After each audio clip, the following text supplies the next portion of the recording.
Again, welcome back, ladies and gentlemen. And for me, this is a little bit like getting the band back together because in September of this year, I persuaded Sergio and Nicolette to hire 2 cars and to drive about 900 kilometers in the worst of Irish weather all around the Irish countryside to deliver 4 workshops for us literally in the 4 corners of Ireland. And being part of the Icoachkids movement, they said, yes, of course we'll do it.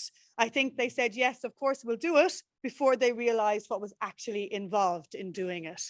I don't think we'll see them back in Ireland anytime soon. Again, it is my pleasure to introduce our final keynote for today, which is Understanding Youth Sport Dropout. Its key findings from the Icoachkids multi-country study on dropout. And it's been delivered by Professor Sergio Lara-Bercial and Professor Nicolette Schipper-van Veldhoven. From now on, I'm going to call her just Nicolette, if that's okay with everybody else. While Sergio has been on the stage already today, I'm not sure that we introduced him, completely. So Dr. Sergio Barcial is a professor in sports coaching in Leeds Beckett University. He is the Vice President for Strategy and Development for the ICCE. He's published widely on a variety of topics, including youth sport and coach development. He is a co-founder of Icoachkids. He is recognized globally and consults in multiple high-level organizations, including Nike, UEFA, and FIBA.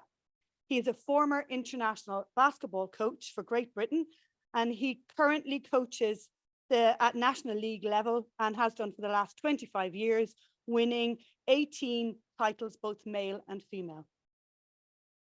Nicolette is a professor of sport pedagogy in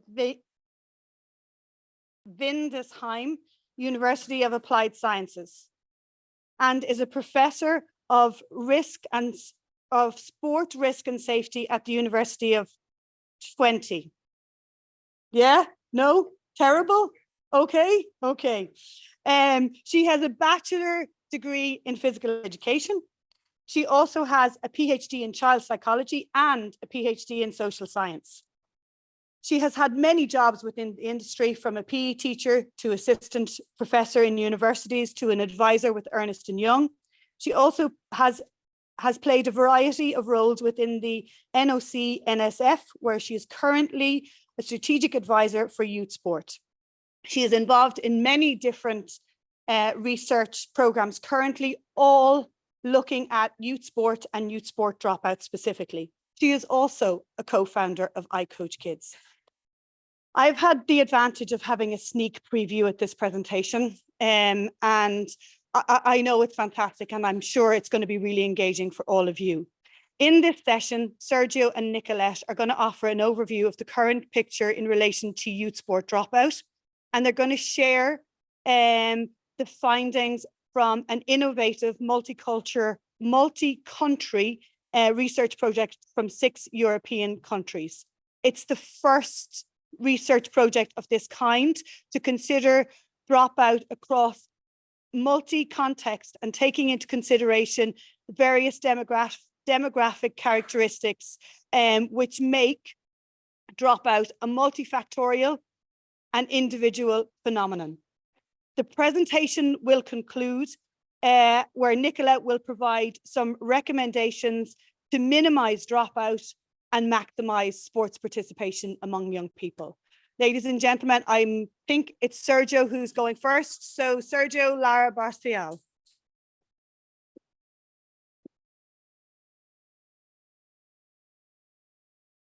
Okay, thank you very much for that kind introduction, Sheila. My mom was listening to the live stream, so that's really good.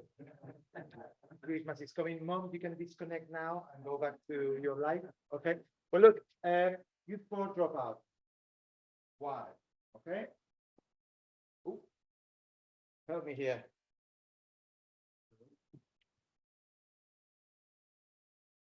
There we go. Okay. Why do we need to think about youth sport dropout? I'm going to stay back here. Okay. Question to you.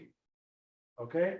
With the person next to you, talk about what are the benefits of sport and physical activity for children, and come up with 3 or 4 things quickly. You got 30 seconds. Go, go, go, go, go, go, go, go, go. Benefits of physical activity for children.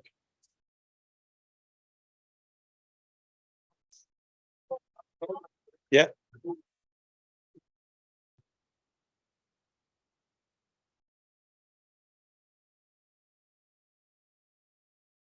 Ten seconds.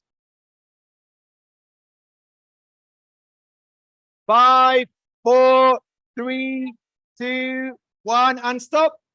Okay, who wants to volunteer to share 1 or 2 things with us? Thank you, sir. More intelligent? Yeah, great. You've just won yourselves a bottle of orange juice.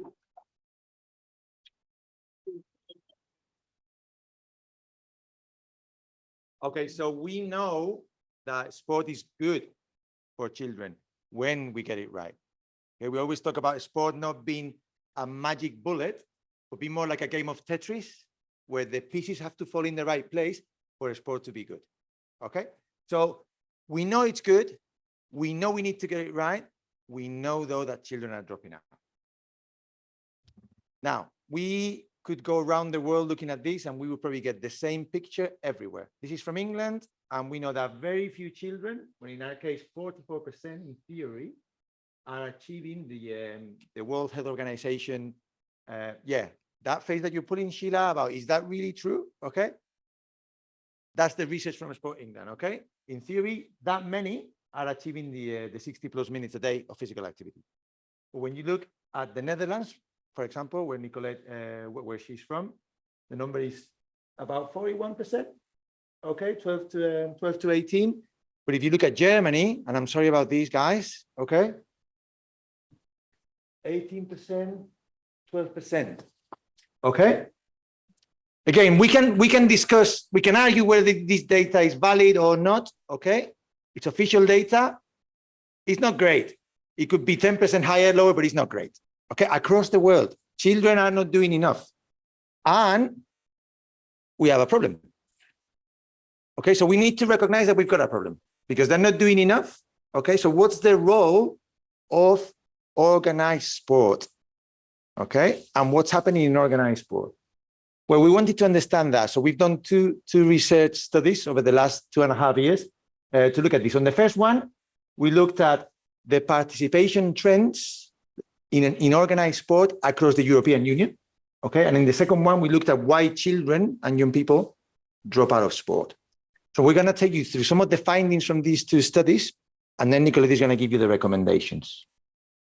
I just wanted to acknowledge, and this is just a small part of the number of people that have been working on this project, okay? It's not Nicolette and I on our own. There's a massive team of people behind it, okay? So can we just give them a big thank you?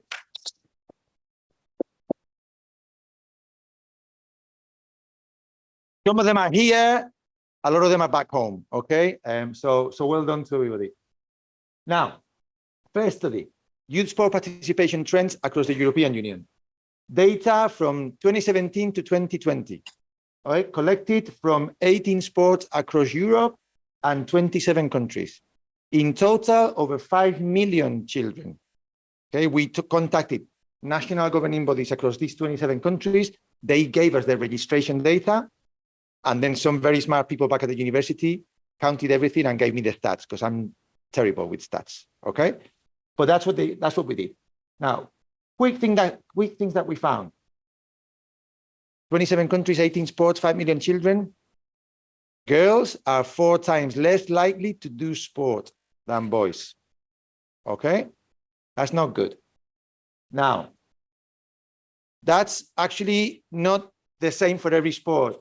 Some sports have low participation of females, like football, 8%. Okay, soccer. Wrestling, 18%. Table tennis, okay? And thank God for your daughter, okay? All right. Boxing, 26. Some sports have medium participation, okay?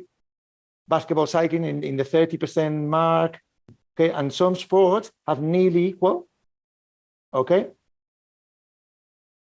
And some sports have a very high level of girls involved, okay? So we're starting to get the picture that dropout or participation is not a one size fits all. It's a complex thing because it's not the same for every sport. And it's not the same for males and females, okay?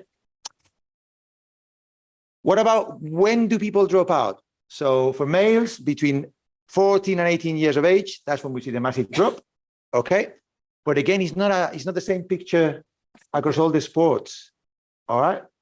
For example, in basketball, 30% from under 18 from under 12 to under 18. But if you look at swimming or cycling, between the age of 8 and 18, they're losing 75% of people or 92% in cycling. So again, this is something that in every sport is slightly different, okay? And very worrying in some sports, okay? What about females? So we know that, again, same as the boys, after 14 years of age, they start to drop out. But actually that in some sports, at 16, they start to take part again. And in sports like boxing and skiing, for example, we saw an increase after 16 years of age. Okay? Now, at the moment, I'm just saying to you, well, look, this is what we saw from the data, but we have no idea why this is happening. Okay? So that's what we were trying to do with the second study. Okay, so key takeaways from this, from the first study, that we need to do more to encourage girls to join sport or to keep them there. That actually it is a very, very varied picture between different sports. We're not going to have the same solution for every sport because every sport will have different problems. However, big thing, we need better data collection at country and federation level. It was really hard to get hold of the data, okay? And we had really good contacts, okay? And we could have had, instead of 5 million, 15 million data points. But 10 million of those were completely unusable because of the format they were in, okay? So again, at national level, at federation level, we could do much better collecting better data that would allow us to then make better decisions going forward. And then we also have to make sure that we understand better what's happening to certain groups of people and certain individuals, because dropping out of sport is a very individualized and complex phenomenon with some general trends, but also with a lot of things that are just down to your context or your sport or you as an individual. Okay. So far? All right. So we're going to move to the second study, understanding why people drop out. Okay, so we, interestingly enough, we couldn't find any questionnaires that looked at the reasons why people drop out. Okay, the last one we found was from 1986. Okay, so we went away and looked at all the research that's been done since to create a questionnaire that was up to date and up to the task. And I'll talk about that in a minute. And we gave it to 441 university students in the UK, okay? But we also wanted to understand if dropping out is different for different people. So as well as giving them the questionnaire around dropout, we asked them lots of questions about themselves, from gender to economic status, to whether they consider themselves sporty or not sporty, a lot of things, to understand how this process is different for different people. So some worrying general trends. Again, 52% of the dropout that we saw happened between 14 and 18 in this sample. A lot of them dropped out, 39%, after 5 years. So despite being in the system for 5 years, the system couldn't keep them in. The system spat them out in a way. And this, I find this really interesting. Because in the past, we've always said, oh, it's the non-sporty children that drop out. In our sample, 70% of them considered themselves as sporty or very sporty, but they still dropped out. Okay? So it's not that, it's only the non-able kids that drop out. Okay? So let me tell you a little bit more about the questionnaire. Okay? There's a lot of research out there over the last 30 years. In total, over 150 factors of dropout or reasons why people drop out. We condensed that to 49. So we made it manageable. We condensed some of those factors. And now I've got another task for you. And now we are playing for a 2022 bottle, okay, of Seltzer's original classic, I guess, fizzy water, okay? So, with the person next to you, 1 minute to come up with your top 5, 6, 7, 8, 9, 10 reasons to drop out, okay? And then when I reveal them from the study, let's see who wins this, okay? Come on, 1 minute, 1 minute, 1 minute, go, go, go, go, go.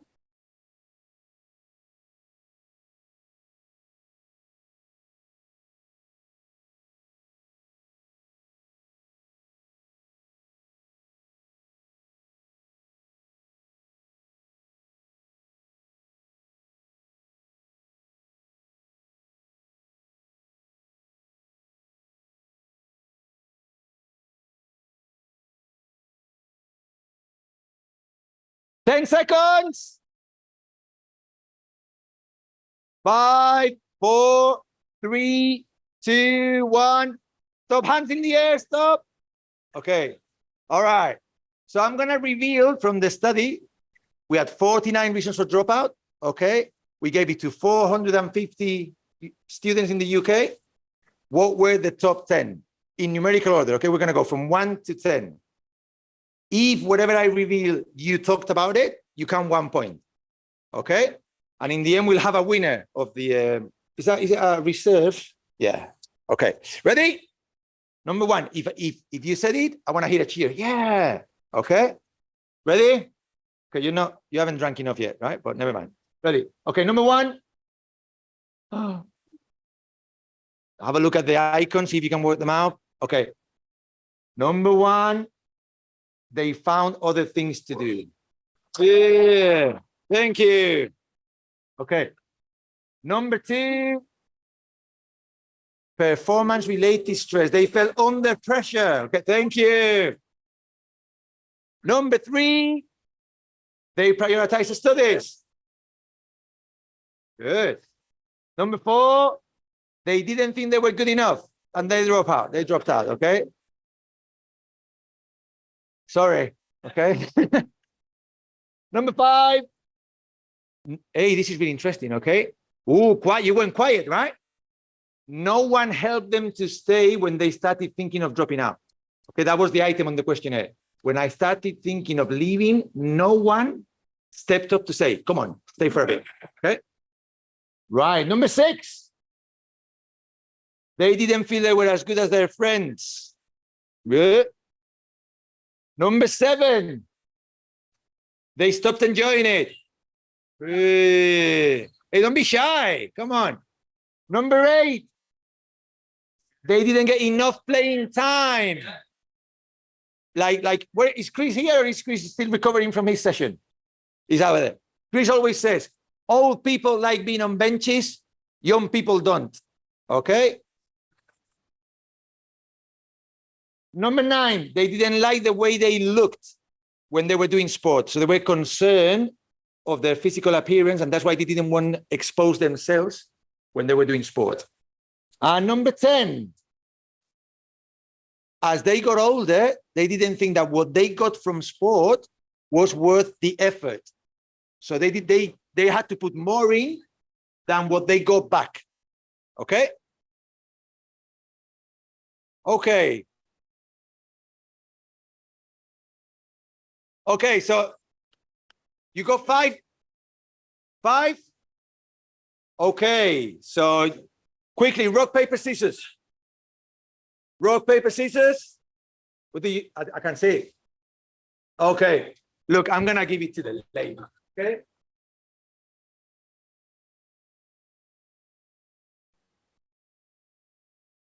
However, we have the second prize.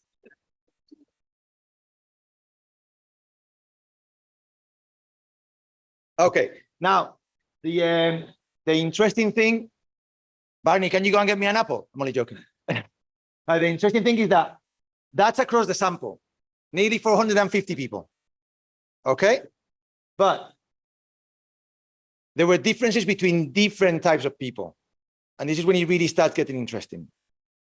So, for example, we didn't see in the order of the 10, we didn't see a difference between male and female. Okay. But for example, for those young people that class themselves as non-binary or third gender, their main reason was that they didn't think they were good enough. Okay? So for them, it wasn't about finding other things to do. They just didn't think they were good enough. Okay? For young people that had a disability or had a recent history of migration in the family,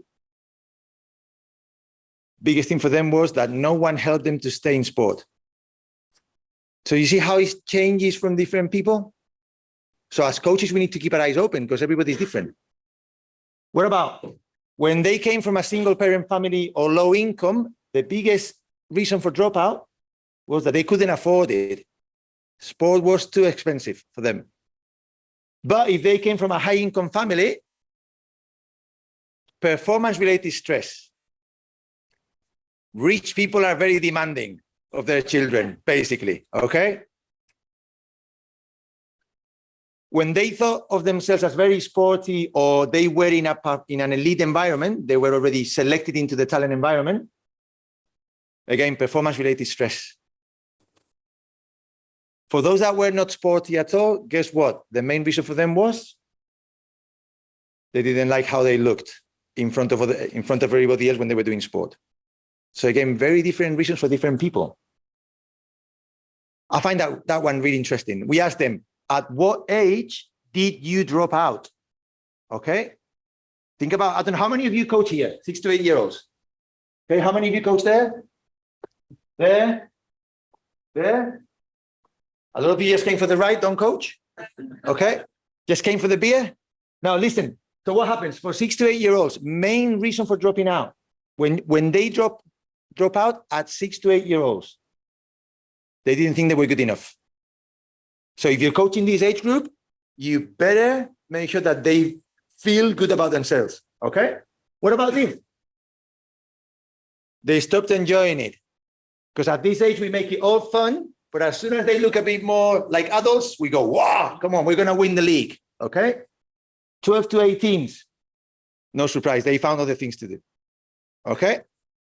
But what about 19 to 21 year olds? Performance-related stress, that's why they drop out. So again, think about who you are coaching and what that means from a dropout perspective. So that's a reminder of the 10 reasons. Now because the thing is, no one drops for a single reason. Okay? So we also started to group these reasons into what we call dimensions. So we found out 13 dimensions of dropout. So we could see how different dimensions work together. So 13 dimensions of dropout. First one, lack of competence, not feeling competent enough to do. So anything to do with not feeling competent. Dimension 2, anything to do with sport reducing your physical well-being. Third, sport reducing your mental well-being. Third dimension, anything to do with sport that reduces your mental well-being. Lack of organizational ability, not being able to join a team, not knowing how to join a team, not knowing how to get to practice, not being able to organize yourself. Sport not being desirable in your environment, your family, your friends, your culture, your city. Sport not being enjoyable socially. You don't like the people there, okay? Sport not providing enough social support. You didn't have close friendships there, or no one helped you stay. No one really wanted you to be there. Lack of opportunity, not having a club, not having a facility close to you. I love that the member of parliament said, we want to have a swimming pool within a radius of everybody, right? Material resources, not having the money to afford it. Time, not having enough time because you have to work, because you have to study, because whatever. External motivation, because people want you to win medals, or people want you to, okay, anything that comes from the outside.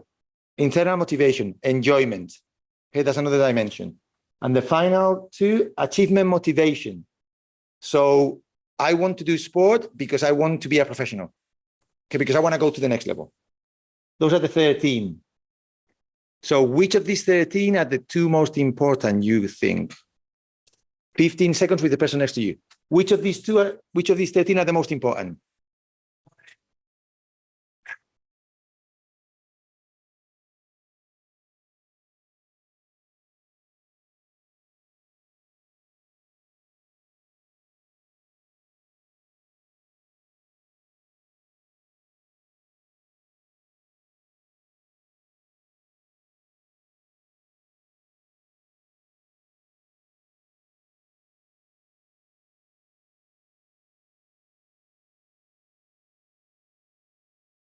Okay, so the top two, and now we're playing for a brand new pencil, recently sharpened. Okay, really sharp. Look at it. Okay, all right. Top two. Social support was number one. So anything to do with having close friendships or with people, the adults in the environment, wanting you to be there and stay there. Okay, top dimension. Second one, internal motivation. Okay, biggest thing is enjoyment, wanting to be there because you're enjoying it, because you're learning something, because you feel good. Like if you're in the second division of dimensions, lack of material resources, lack of competence, lack of mental well-being, lack of organizational ability. So most important, middle, in the middle still time as well. Less important, some of the things that typically we maybe think are very important. Social enjoyment wasn't that important at this point as a dimension, okay? External motivation wasn't an important reason for dropout. Achievement motivation wasn't, okay? Lack of physical well-being wasn't an important reason for dropout. And lack of opportunity and social disability were not big reasons across the whole sample. So remember, okay, if you wanna hit as many people as possible, those two at the top are really important. If we're coaching kids, are we creating an environment that supports them socially and an environment that feeds their internal motivation? Stick to those, okay? But again, really quickly, because I wanna make sure that Nicolette has time. It's not the same for females and males. Males, internal motivation. Females, social support and mental well-being. Mental well-being wasn't important for the boys, but it is for the girls. Okay? What about income? Okay? So we go from material resources from low income, social support, internal motivation for the high income. It changes all the time depending on the type of young person that you're dealing with. Okay? Depends on the history of migration. It depends on when they dropped out.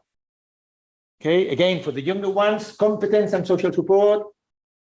For the middle, social and internal motivation. For the older, time appears there as an important reason, okay? So you can see there's a pattern here. Again, with the sporty, not very sporty, and very sporty, okay? It changes, it's not the same for everybody. What about this? Team sports. For team sports, social support, internal motivation and competence, but for individual sports, internal motivation top, social support and mental well-being. So in individual sports, we need to be careful with mental well-being. Okay, that's just a reminder. And now I'm going to hand over to Nicolette, who is going to hit it in the net. Okay, thank you, Nicolette.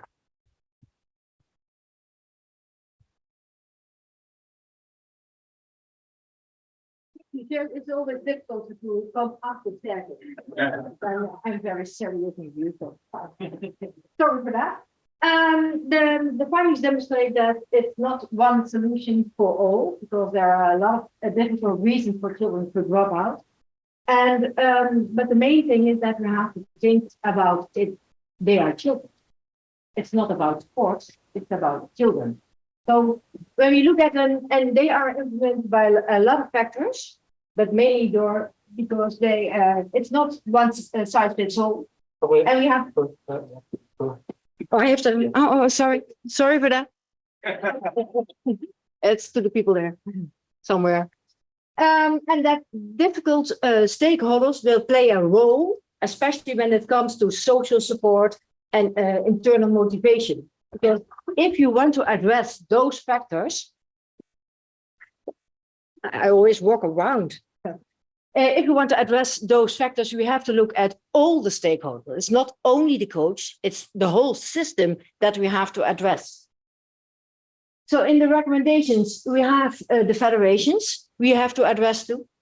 And I put them there because if you look at it, they have to rethink what they do about youth sports. It's not only about the sports and how do you organize the sports in a way that you mainly do is playing competitions, but you have to offer different kind of things in sports for children, like replay or another form of competition just at the club and not within the region, because they have different time scales. So federations have to look at themselves and see how can we make a difference in the structure to keep the children involved. So it's not about what's the best for sports, but what's the best for children. So you will see that if they do things, how do you include children to do different things? So they have to rethink what they are offering to children. And they also have to think about how they deliver their policies to the clubs. Because we see in the Netherlands that we have a lot of policies in place within the federations, but then it doesn't drop down to the clubs, because the clubs are also in a democratic system, their own boss. So they say, well, we do this or we do that. So how do you make that a policy from a federation also will be implemented in the club? And you have to think about it when you are talking about children and rethink your structure or what to do with children, that you also address how to involve the clubs. So in a system, you have, this is the macro level. Somebody this morning asked that, the macro level. The clubs are the clubs are the meso level. So that's where we always say there it's happening at the clubs. And so what we do at the club is that they also have to rethink what they do with children. So they have to create the mental part within the club. So children are not adults. It's very important to see that they are not adults and that we have to create the developmental programs. I was in this nice workshop before here from Leeds Beckett. Your colleague Beckett, where are you? Very nice in dropping down how to make the sports developmental and create that within the sports. But then we still have to do something else. It's not only the development part in sports, it's what we call the didactics, but we also have to look at the children themselves because they come with their own problems as they grow up. So if you look at children and you look at how they are developing, they also have problems when they are in puberty. How do you get along with your peers? How do you get along in a group?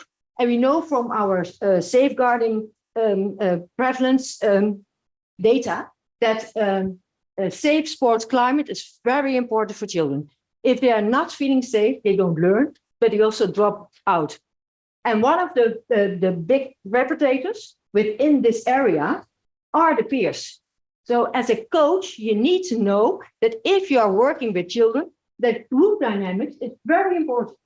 So not think about only how to build your program for the sports, but also rethink that for how to address and guide the children within their group dynamics, but also in their own motivation to do the sports.